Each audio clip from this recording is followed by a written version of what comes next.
BEEX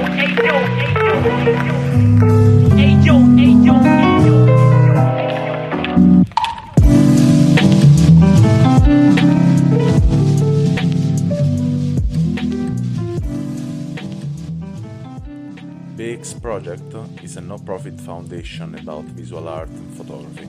If you want to help us, just drop a donation on buymeacoffee.com/BerlinExplorer.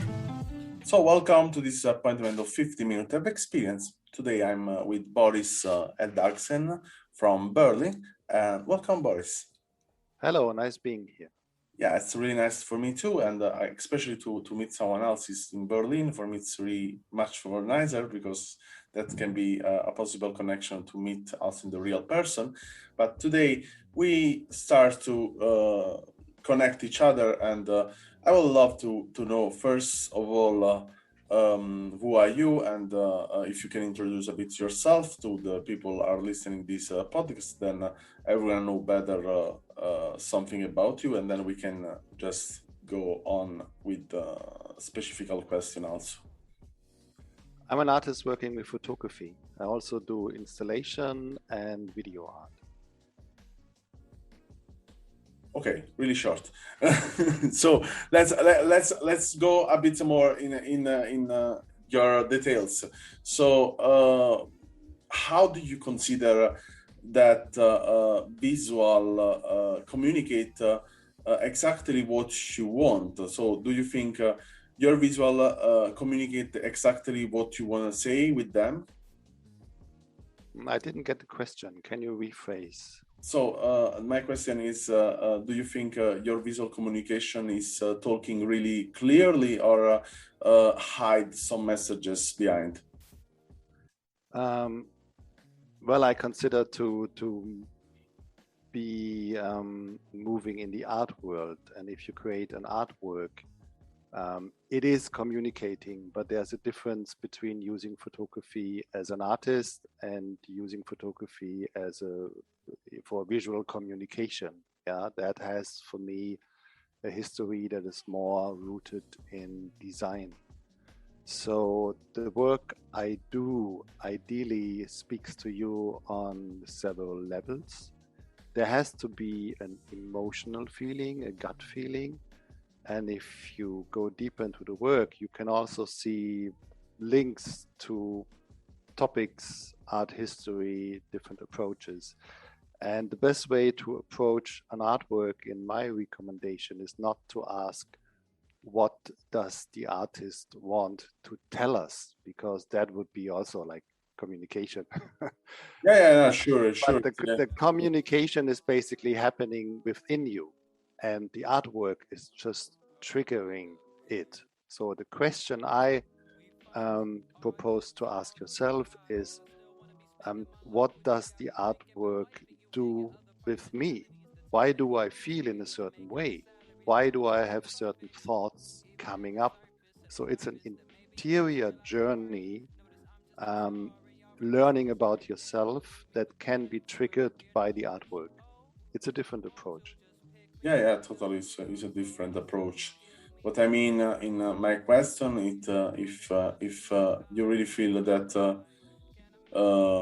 your art is able to talk for you directly, as you can talk in a grammar way. That's what I was asking to you, and that's because your artwork is really particular, we can say, and unique, and use different level of communication. And we are not talking about general photography we can see in the mainstream channel, but it's something is based on a different level of communication. That's why I asked you that question. Yes, like the mainstream of photography is socially, politically engaged in topics of today. My work is more philosophical or psychological, where it's not talking about the problems this world has, but about the human condition that is the basis for what we are having in our societies. And that human basis is timeless. It's not changing that quickly. And from my experience, and I have been showing in different countries in the world, in Asia, in Europe, in Australia, in America, with different religious systems, it reaches people. I get feedback from around the globe, so it doesn't seem to be attached to a certain culture or religion if you like my work or not. It's more a personal thing. Yeah, for sure. It's a kind of poetry totally different from something is related to a kind of topic. It's much more righted from emotional level of feeling, and I think this is something we can find also in other pictures that are more in mainstream. But yeah, it's practically straight to the point that that way you communicate is there and is constantly. And what remind me some of this work, some books I've seen several years ago of some artists. One of them, it's one picture.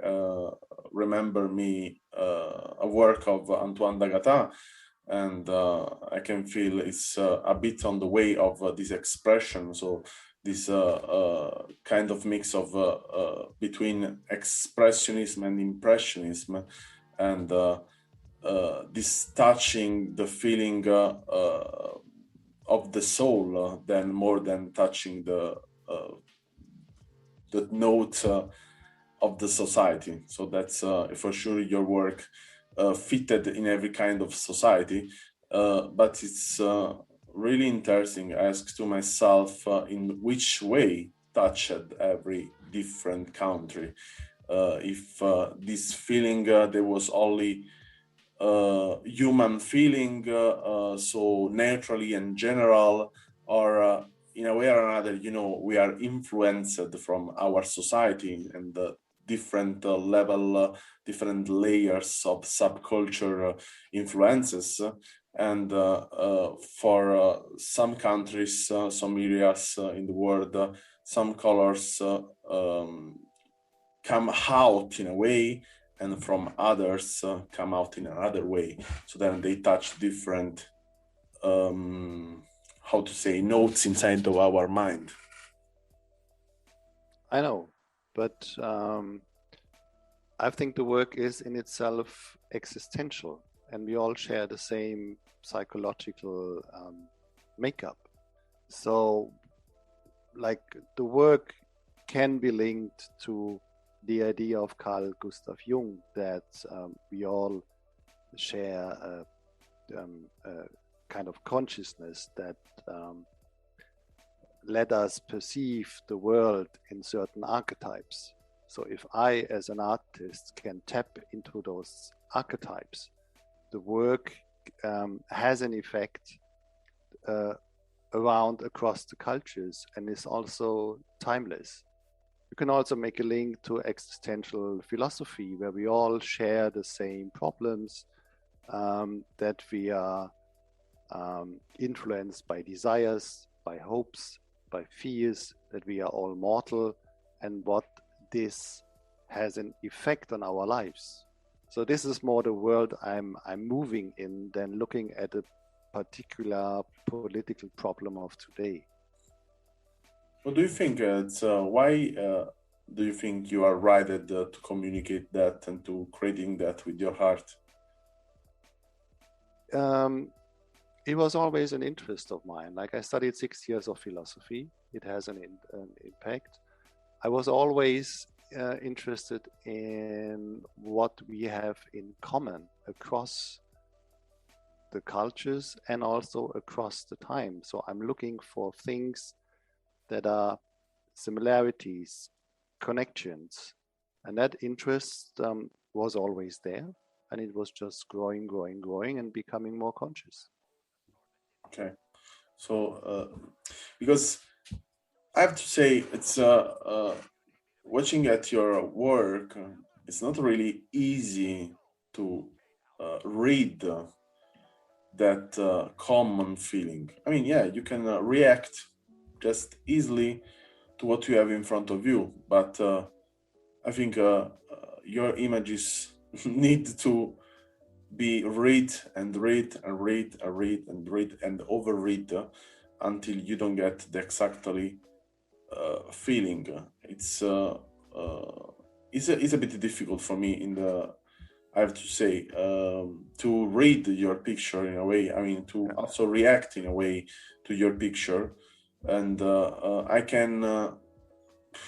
can just say, yeah, I appreciate really the color. I appreciate the composition, but if I have to read the picture and if I have to really say that the picture touched me in a particular way, I probably need more than 1 month to just stay in front of your picture. Well, the work has always been polarizing. There are some people where you don't need to explain a word. And then there are some people that you can't reach even if you sit down and explain it for hours, because often we see things that we are open for, that we are already carrying in us. This is one aspect of the work. And then the contemporary photography scene is always asking for stories. And my previous solo works, I do solo and collaborative work, my solo works had been called poems, to show that it's not a story, that it differs from the usual images that try to carry narratives. A poem is much more open. It needs to be completed by the viewer, the audience. And not everybody likes poems. Yeah, for sure. Not everyone likes poems. I mean, this is really actual what you said. I write poetry for several years, and I was really touched to discover the synonyms.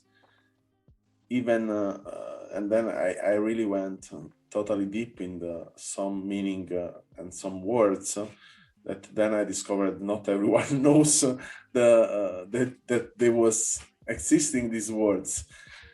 But yeah, in a way, they touched me in a really particular part of myself, and in a way, yeah, they guided me to see more, or probably also to see less other things. But yeah, this is the feeling I have watching your work.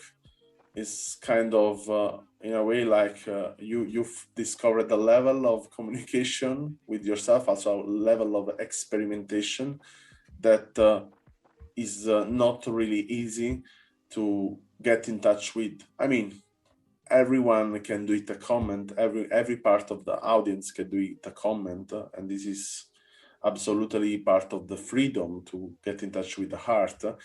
But I ask to myself that you feel, do you feel your heart is on the level with the audience that you would be, that your heart be? Yeah, but who is the audience? Like, audience is never 100%.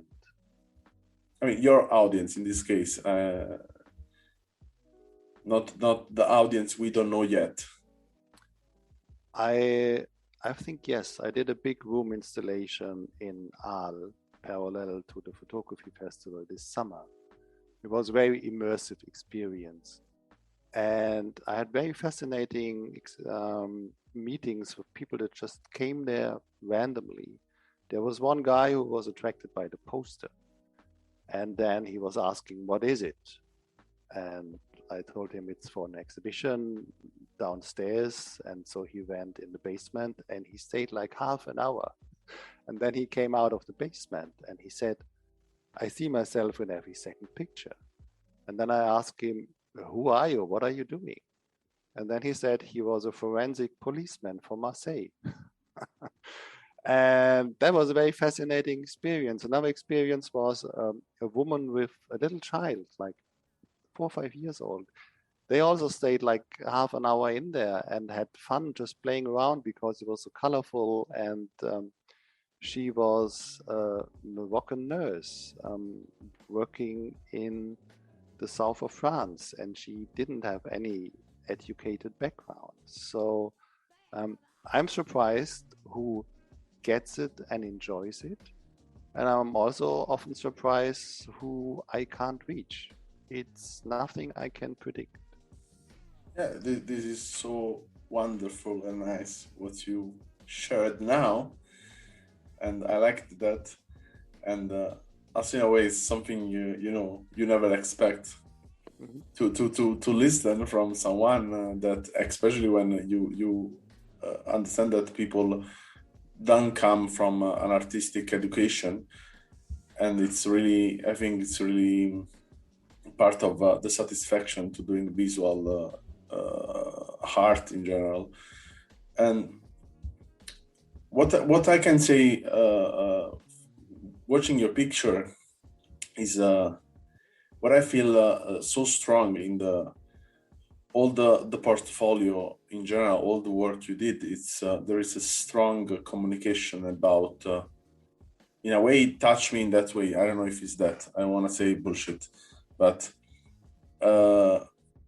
something related to the strong emotion we consider sometimes bad emotion of our life. I feel like there is something in the dark. I mean, it's clearly most of the picture they are in the dark, but when I say that, it's something related to the sex, the aggression, all the strong emotion. The strong love, the strong way to cry, and I wanted to. I'm really curious. I mean, I don't want to be disrespectful in a way, but I'm really curious to know if this is really related to your person. What you say can be explained by the Jungian psychology. Jung speaks of the shadow. The shadow is like all the negative things that are part of us that we don't like, don't want to see. So we put them somewhere. And the work confronts you with this shadow. So that is doing like a very important task for you, because in the Jungian psychology, it's very important during life to make peace with yourself, to integrate all the different parts, also the parts you don't like to have. And if you take the idea of the shadow and go back in art history, you find it expressed in many different art forms, in many different theories. You have it in books like Dr. Jekyll and Mr. Hyde. You also have it in Fight Club. You have it in works that go back to Chinese philosophy. There's a story of a shadow. There is a man that doesn't like his shadow, so he's running and running and wants to run away from the shadow. And it doesn't work. So he runs faster and faster, and it doesn't work. And then he dies. And the end of the Chinese story is, if you sit in the shade of a tree and rest, you're not getting exhausted, and your shadow is also suddenly gone because it became part with the shadow of nature. You have a tradition in Japan which is called wabi-sabi, where when porcelain is broken, it's not thrown away, it's glued together, so you see that it was broken, and the part that was broken is made very costly, often with gold, so that that injury is really exaggerated. And then you have like a quote from a Persian Sufi like Rumi, that the wound is the place where the light gets in. You have Canadian singer Leonard Cohen, who says there's a crack in everything, and that's how the light gets in. and so on and so on and so on. They are all talking about the shadow. And what you have been describing before is exactly this. Yeah, it's really interesting. I mean, I'm watching now really all the picture from your Instagram. I went back to the 2014, and in a way, I'm watching this story as of gradually going more and more in the topic. And I wanted to ask you if you remember, and yeah, if you can describe the moment that you realized that you wanted to ride that particularly horses. So then riding your communication to the next level that you are now, actually. I think it's a gradual thing. One work is leading you to the next, and you do your private research. When I finished my philosophy studies, I didn't read philosophy for 5 years. And then I got back into psychology, into outskirts of psychology and philosophy. I was reading in occult books. I was researching what they have in common. And 15 years ago, I decided to only work at night. Somehow I often photographed at night. I did like it, but I was stuck daytime. And then I realized, no, the nighttime is my time. And like for the last week, I'm out every night. At 8 o'clock, I start my working shift, and I work from 8 mostly till midnight. And when you want to find me, you go to Museums Island. I live like 10 minutes away. And I'm at Museums Island photographing most of the time I'm in Berlin. It's always surprising. It's always different.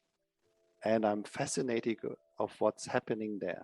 So what I'm doing there is not street photography. I'm using the tools of street photography by not staging things. What I photograph is happening. But the photographs, they don't want to show you this is a tourist from Japan at Museums Island. The photograph wants to use this as material and to transform it into a timeless symbol for our existence and the human condition. Last night I was there, and half of the Museums Island was fenced off. It was a big Hollywood production, Keanu Reeves' John Wick 4. But it was also fascinating because the whole scenery, they changed. They had fog machines and gigantic drones, and the whole place did change. It's always different. I go there tonight again. Nice.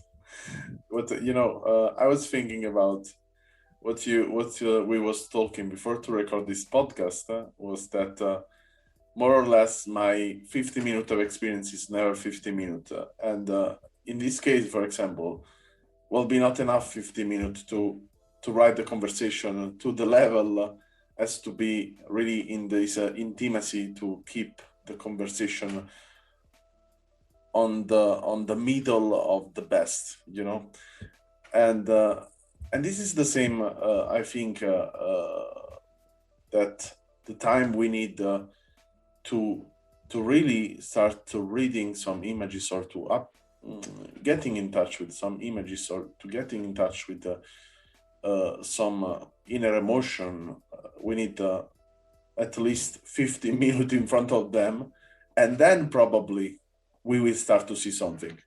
So I was thinking that, before we said, it's never 50 minutes, and I will never cut the conversation at 50 minutes. And I think that, probably it's 50 minutes, and then we can start to talk about experience. So, during you was talking, you let us me thinking about some inspirational stuff. And about the night in general, that years ago I was also I shoot for 5 years, all in the night. Then after my mother died, after the death of my mother, I couldn't anymore shooting in the night. And there was this totally transformation inside of myself, inside of the way I see the world. And I can recognize in a way that I was righted from some inner thinking and feeling about also to be not understood from the world or from myself. Probably I was not understanding myself, and that's why I asked to you if that extreme, we can say extreme, but really true feeling of human being. So as we consider negative, but I don't think at all they are negative, but they are just really powerful. If they are still part of your persona, or they are just something you are longing for to continue to keep your research about. I'm not sure if I got your question right. Do you ask if I still have those existential experiences in my life? Yeah. I do, but I think everybody does. Sometimes there is nothing happening. It's like a normal life, like this, not very highs and lows. And sometimes it's very extreme. Like last year was very extreme for me. I had a friend who had brain cancer, and he had just a year left. And that was when the pandemic started. And after the first wave, he decided to die legally, to commit suicide legally in Switzerland. And he asked me to organize it. And that was tough, yeah. And I did all the paperwork. I was writing the letters for him. I said, I can't do it alone. We need like a team. So we had 3 people. I was doing the organization, one was doing the finances, and another friend accompanied me and my friend to Switzerland. And we went there and we spent 3 days and were sitting beside his bed when he was killing himself. It was a very powerful and tough experience, also beautiful experience because we could fulfill his wish. But there's nothing that prepares you for this. Like, how do you spend a last night? How do you spend a last breakfast together when you know that like the person who is sitting next to you and smoking a cigarette will be dead in 2 hours? And it's also very strong to watch it, to see how the body change in 2 minutes and suddenly a person is dead. I know these are experiences that not everybody is having or wants to have, but it is belonging to our existence. And the collaborator I'm working with for the project we have been talking about, the rabbit hole, Tanvir Taolat, he's based in Bangladesh, in Dhaka. And if you've ever been to Bangladesh out there, it's a different life than we are leading. It's harder, it's tougher. The suffering and pain you see on the street is visible much more than in Europe. Yeah, totally. It's totally another word, especially if we go a bit out from the city of Bangladesh, that especially people live on the rail train. It's really something you will never imagine that exists in the life, in the world in general, but yeah, unfortunately exists. And there are also some other stuff really cruel.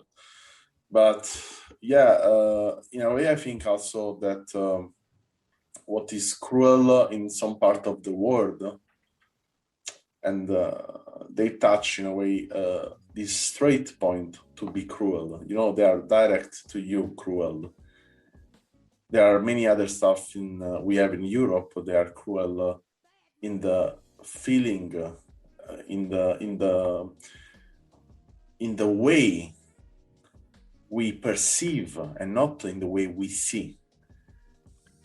I totally agree. When I was 24, I was crazy enough to study a semester in India. I was never outside of Europe. I just went there.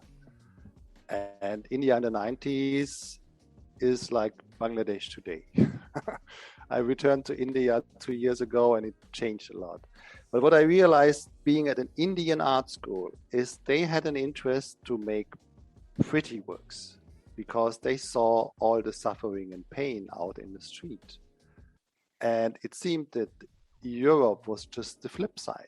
Yeah, you see like beauty, flowers, wealth on the street. But in the artworks, you often see the pain and the suffering, which is then more a psychological pain and suffering. Yeah, there is a lot of psychological pain in the world, and that's what I was meaning before.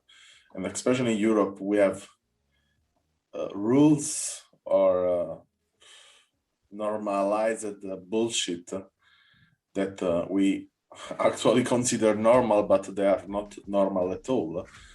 And yeah, and especially we live in riding an old horses of 300-400 years ago still is here, you know, and that's what I was saying. So in the end, we have for sure our cruel part of the world, and in some countries it's more touchable in the visual way, and some other countries it's not touchable in the visual way, but inside is hidden and is reserved and is accumulated inside of every person in every house.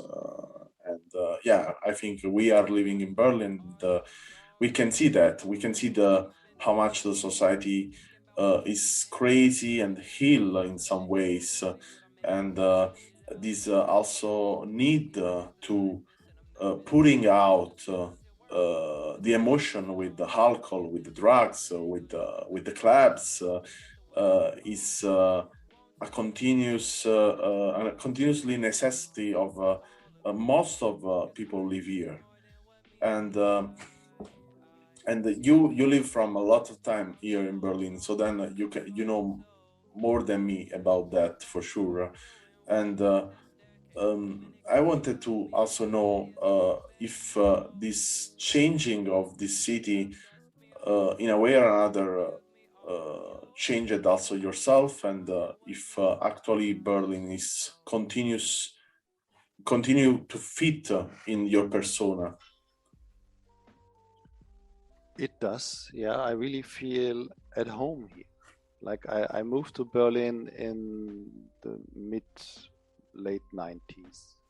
And that was a time when it was like still like rough and dirty and depressing. Yeah, there had been no beer bikes. There had been no renovated houses. You saw the bullet shots in the facades.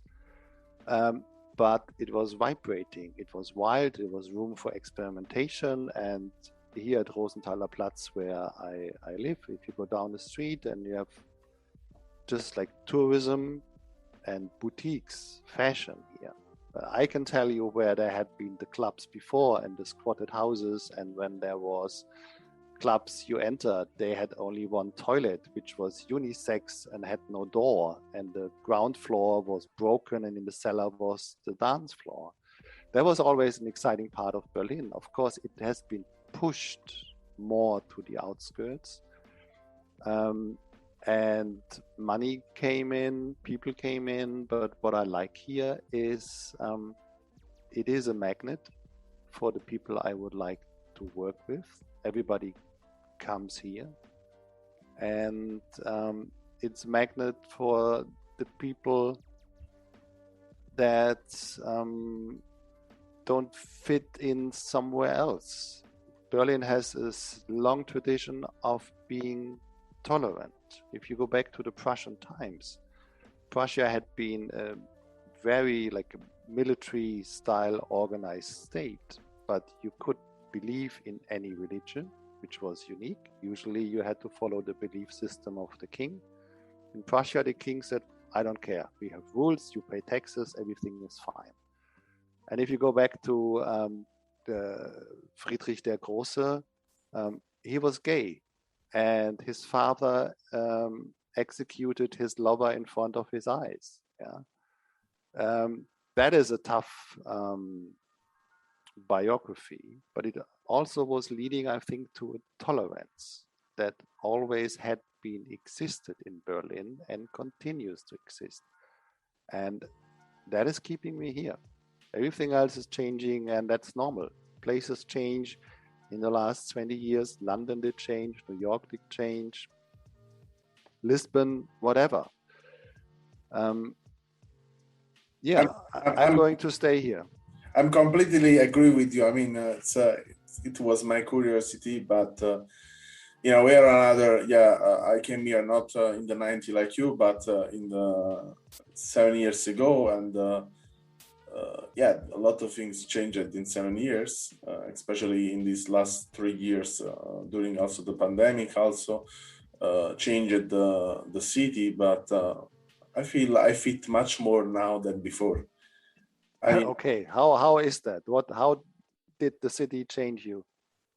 I mean, changed a lot because in a way, I come from Naples, and in Naples also is a city a bit of freedom in a way. I mean, for the expression, for sure, the expression of the feeling is totally free, but it's a continuously way to survive there. I mean, you are really fighting to survive, and the most of the job is in black. There is almost no legal job, and I grew up in a village that is really close where they produce heroin.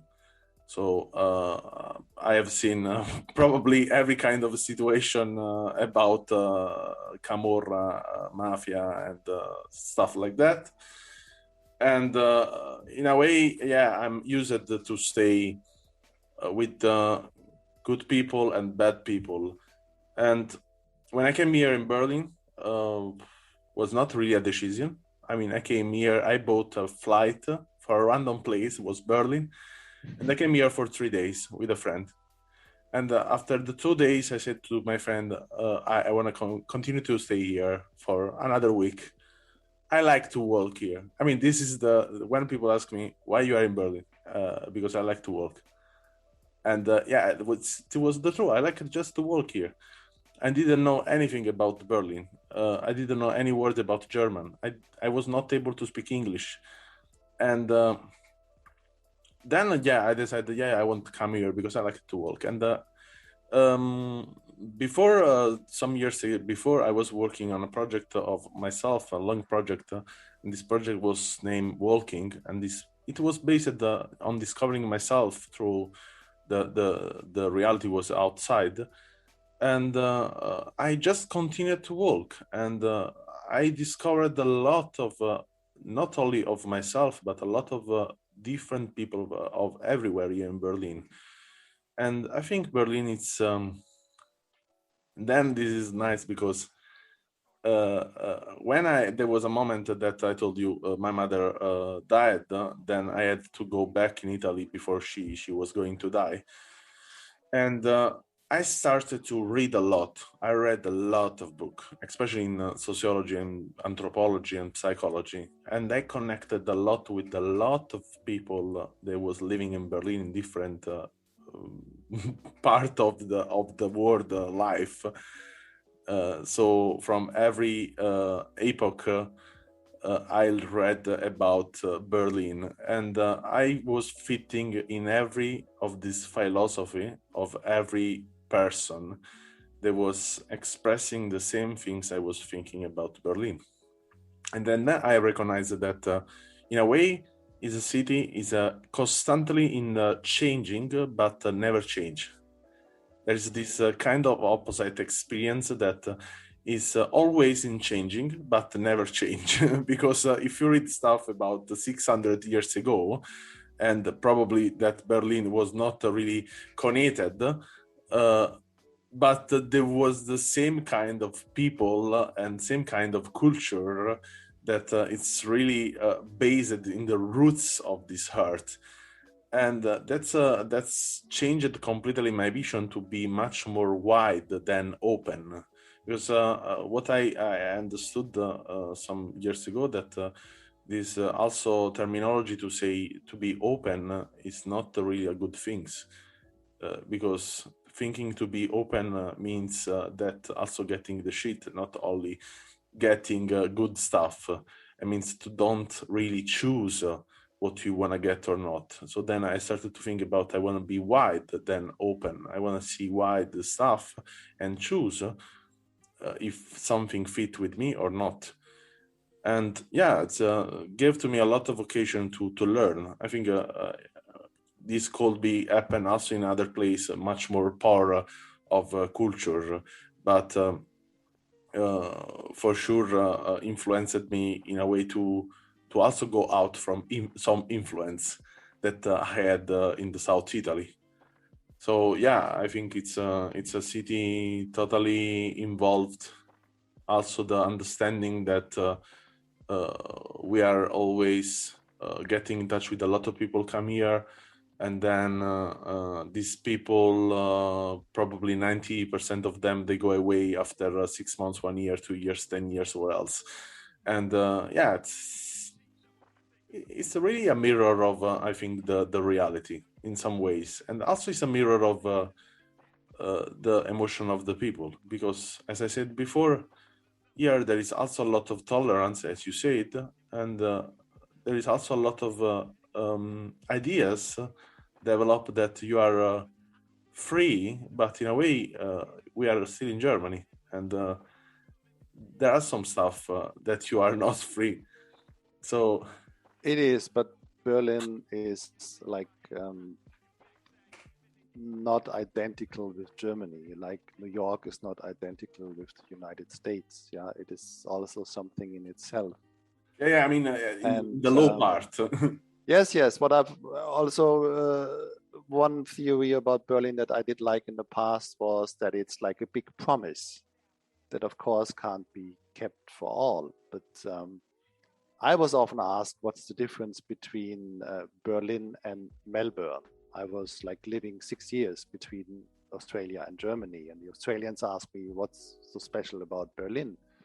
And then I said, in Berlin, you could ride nude on your bike, yeah, naked without clothes, no helmet, and drink a beer, and it would be okay. And in Australia, you would be arrested for each of those three things. Yeah. Also. And many times I was saying this, and at some point I was reading an interview with some Australians being in Berlin, and they had been asked the same question. So what's the difference between Australia or Melbourne and Berlin? And they were quoting me. That was so funny, because my explanation became a kind of meme that was passed on as a tool to explain difference. And it has left me, and people used it without knowing that I was the source. That was funny. That's really cool. So I ask you the last question, then I let you go. So one thing is I'm interesting about it's what do you think today we missed in the world of visual art?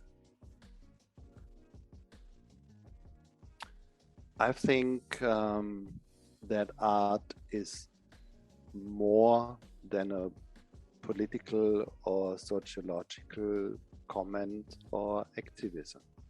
Yeah, that art is something that also has roots in the timeless human condition and are not reacting to the now every time.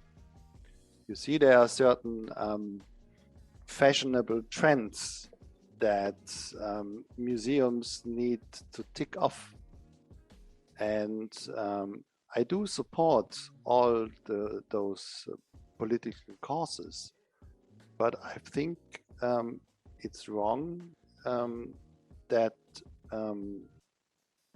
what you are shown out there is concentrating on those topics.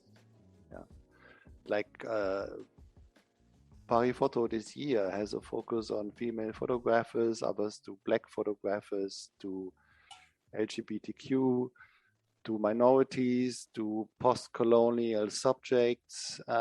These are the trends that are shown, and they are connected to political, sociological ideas and movements. But I think art is more than politics. Art is something for people that are brave enough to look into a mirror and then ask themselves, why has this artwork such an effect on me? That they are curious enough to make a journey inside. Because everything else I can read in the newspapers.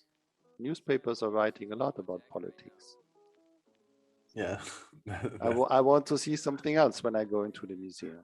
Yeah, I completely agree with you about that. So thank you a lot, Boris, for this talk, and really was a pleasure to have this conversation with you. It was really nice. Thank you a lot. My pleasure. And if you would like to photograph again at night and do a tour together, let me know. Then we can hang out one night at the museum. Wow, sure, I will do that. Thanks for listening to our podcast. Learn more about our project at allmylinks.com/Berlin Explorer or visit our Instagram and follow Berlin Explorer Project.